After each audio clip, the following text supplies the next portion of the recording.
dividir essa manhã com você Salmo capítulo 16.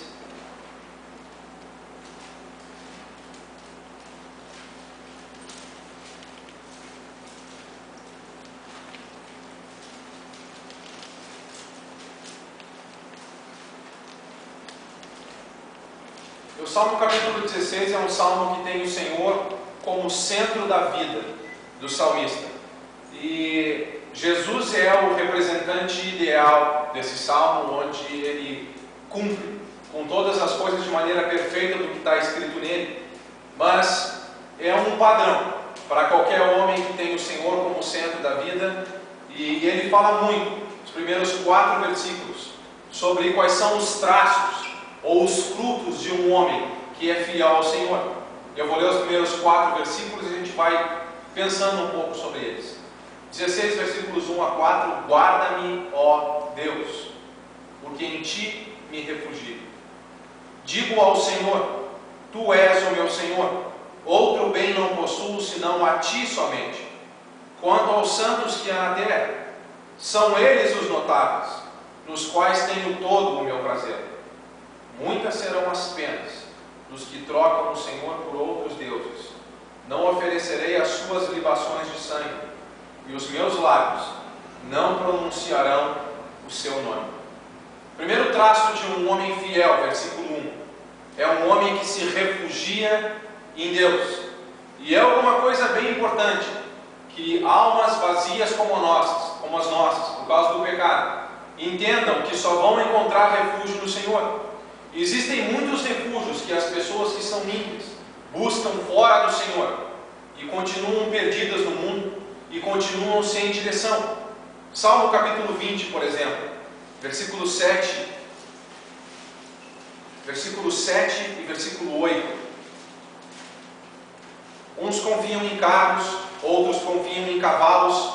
Nós, porém, nos gloriaremos em nome do Senhor nosso Deus. Eles se encurvam e caem. Nós, porém, nos levantamos e nos mantemos de pé. Alguns confiam na força de exércitos, por exemplo. Mas nós, como povo do Senhor, temos segurança e nos guardamos e confiamos no Senhor dos exércitos. Salmo capítulo 30.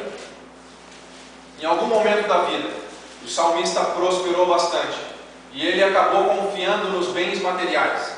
Salmo capítulo 30, versículo 6. Quanto a mim, dizia eu na minha prosperidade, jamais serei abalado.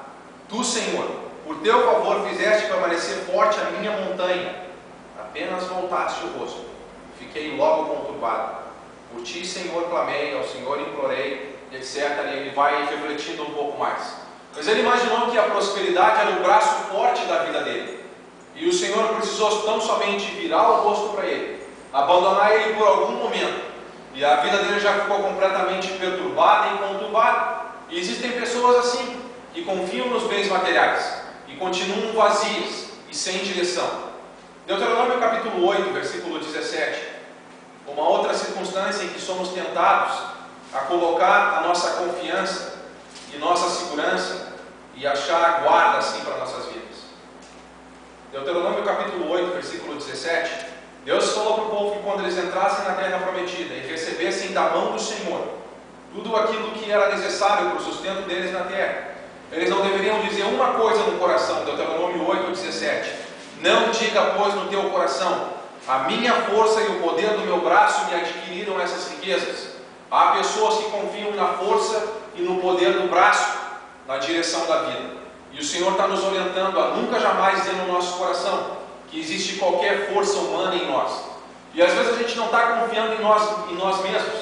Nós confiamos em um outro homem e fazemos de um outro homem o nosso Deus. E Isaías capítulo 2, versículo 22 diz para parar de confiar no homem, porque o homem não passa de fôlego nas narinas. O Senhor tapa o nosso nariz e a nossa vida terminou. Provérbios capítulo 3. Existe um outro ponto perigoso de nós colocarmos nossa confiança que não seja no nosso Senhor. Um homem fiel não coloca também a sua confiança. Provérbios 3, versículo 5. Ele encoraja: confia no Senhor de todo o teu coração e não próprio entendimento.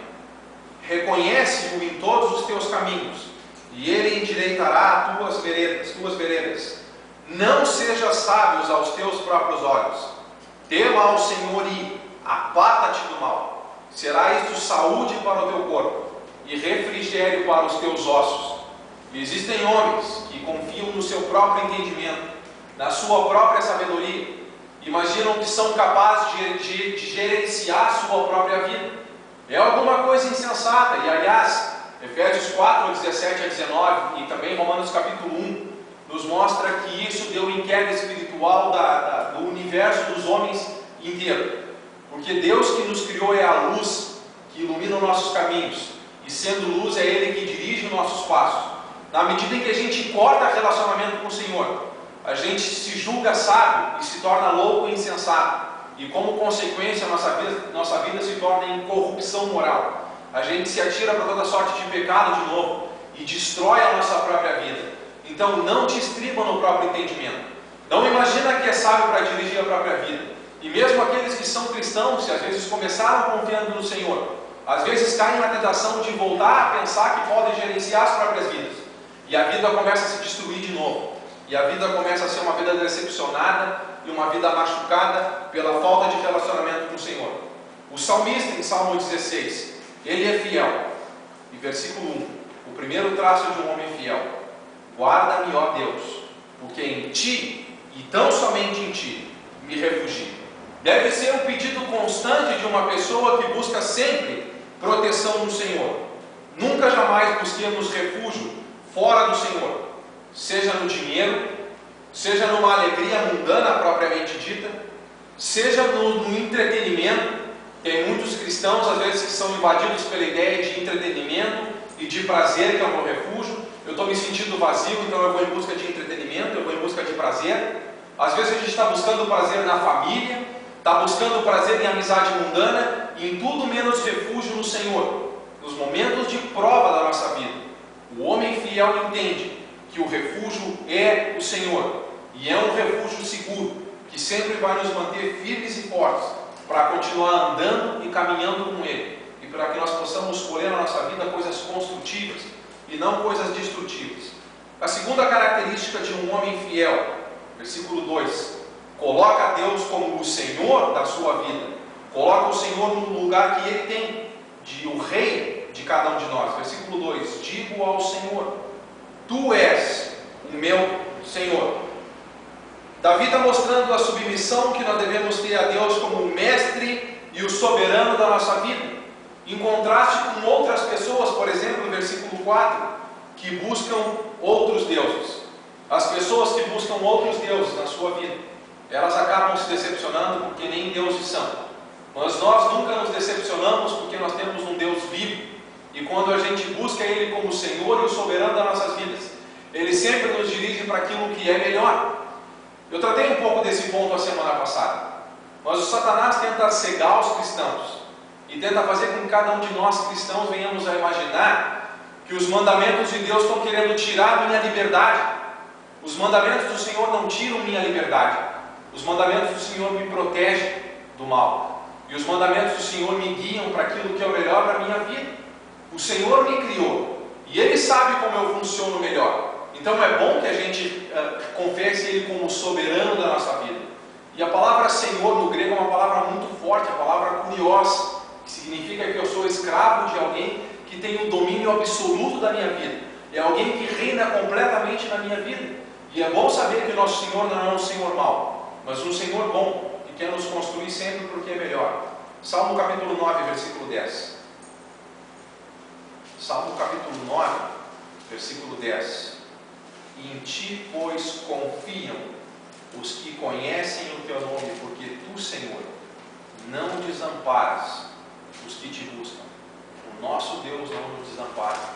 E aqueles que verdadeiramente conhecem o Senhor, confiam nele e confiam as suas vidas a Ele, para que esse Senhor possa de fato guiá-los rumo à vida eterna. É em contraste com homens que buscam falsos deuses, está em contraste com essa independência orgulhosa também nossa, que alto se exalta, que imagina que pode guiar a sua própria vida. Davi mostra que um homem fiel ao Senhor coloca a Deus como o Senhor de fato da sua vida. E isso a gente tem que fazer para todas as áreas. Um exemplo específico, Lucas capítulo 17. Uma das grandes dificuldades que nós, como seres humanos, temos, porque somos orgulhosos, é o perdão. E o perdão é uma questão de obediência. E olha para Lucas capítulo 17, versículo 3. Acautelai-vos, se teu irmão pecar contra ti, repreende-o, e se ele se arrepender, perdoa-lhe. Se por 7 vezes no dia pecar contra ti, e 7 vezes vier contigo dizendo, estou arrependido, nós como cristãos e discípulos de Cristo devemos perdoar. Os apóstolos ficaram um pouco impressionados com esse mandamento, de perdão, perdão, perdão, perdão, por causa do orgulho humano. E eles tentaram desviar um pouco a ideia do mandamento e pedindo para o Senhor, aumenta a nossa fé. Jesus vai mostrar que a questão não é fé, a questão é obediência, porque olha o que Jesus responde, versículo 6. Se tiverdes fé como um grão de mostarda, direis a esta moreira, arranca-te, transplante-te no mar, e ela vos obedecerá. Então a questão não é fé, porque fé é do tamanho de um grão de mostarda, já serviria para a gente, de fato, aplicar o perdão na nossa vida. Mas ele mostra que a questão de obediência agora, 7 a 10. Qual de vós, tendo um servo ocupado na lavoura, ou em guardar o gado, não lhe dirá, quando ele voltar do campo, vem já e ponte a mesa? E que antes não lhe diga, prepara-me a ceia, cinge-te e serve-me enquanto eu como e bebo, depois comerás tu e beberás? Porventura, terá de agradecer ao servo, porque este fez o que lhe havia ordenado? Assim também vós, depois de haverdes feito tudo quanto vos foi ordenado, dizei, somos servos inúteis, porque fizemos apenas o que devíamos fazer. Questão de perdão é questão de obediência. E nós, como seres humanos, por causa do orgulho, temos a mania de dar desculpas para não fazer a vontade do Senhor em todas as áreas. Jesus está mostrando que na questão do perdão não é questão de fé, é questão de Ele é o Senhor, ordena o perdão, a gente baixa a cabeça e de princípio a gente começa perdoando as pessoas por obediência. Depois então Ele vai transformando o coração na medida que Ele vê obediência em nós. E assim são todas as áreas da vida. A gente imagina que deixar de ser mentiroso é alguma coisa muito difícil. E a gente tem que pedir que o Senhor aumente nossa fé. A gente imagina que controlar nossos lábios no relacionamento para falar coisas construtivas é uma coisa dificílima, porque afinal de contas Ele levantou o calcanhar contra mim e eu preciso responder com mal também, porque afinal de contas Ele vai montar em cima de mim. A questão do casamento, a gente imagina como é difícil manter um relacionamento até o fim. Mas são questões que o Senhor ordenou, e são questões que o Senhor mandou, e são questões que nós, como povo do Senhor, precisamos entender. Afinal de contas, quem domina na minha vida? Para o salmista, em Salmo capítulo 16, versículo 2, ele disse, Senhor, Tu és o meu Senhor, e Ele governa a vida dos seus servos. Nós somos escravos, nós fomos criados por Ele. E quando nós fazemos a vontade do Senhor, nós não fazemos mais do que nós deveríamos ter feito, porque somos servos do Senhor, e devemos fazer a vontade dEle. A gente volta para Salmo capítulo 16.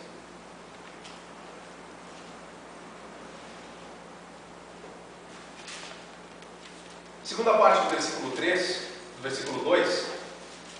Um homem fiel ao Senhor não tem outro bem além do Senhor. Ele diz, outro bem não possuo, senão a Ti somente. São poucas as pessoas que respondem o que eu ouvi da boca do Oscar ontem. Eu perguntei para ele, na casa dele, irmão, existe alguma coisa em que nós, como igreja, possamos lhe suprir? Ele disse, irmão, eu preciso de Deus. Foi algum momento bem emocionante para a gente a resposta dele, mas mostra que no coração dele não existe outro bem considerável que não seja o Senhor acima de tudo. É o suprimento total que as nossas almas precisam, todo o desejo nosso deve ser suprido pelo Senhor.